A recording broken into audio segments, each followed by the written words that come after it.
Nakapanlulumo ang sinapit ng isang bata sa Mangaldan, Pangasinan. Ayon sa biktima, binugbog, ginahasa at sinaksak siya ng kanyang kapitbahay.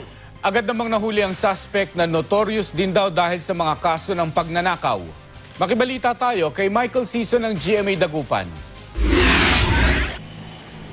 Dalawang saksak sa tagiliran at sugat sa mukhang tinamo ng 11 taong gulang na si Cristina, di niya tunay na pangalan, sa Mangaldan, Pangasinan.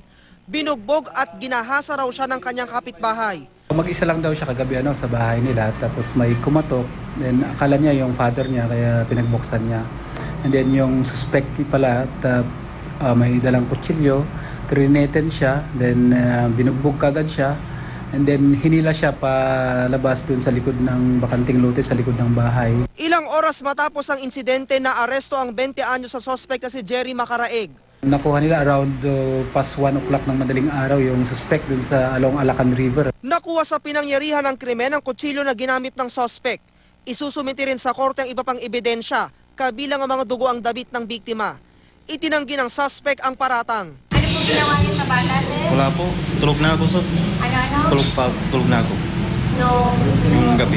Yung suspect daw is may involvement sa mga robberies na akyat bahay dun sa lugar.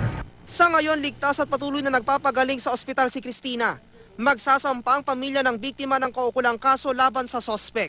Michael Season, Nagbabalita, Pilipinas.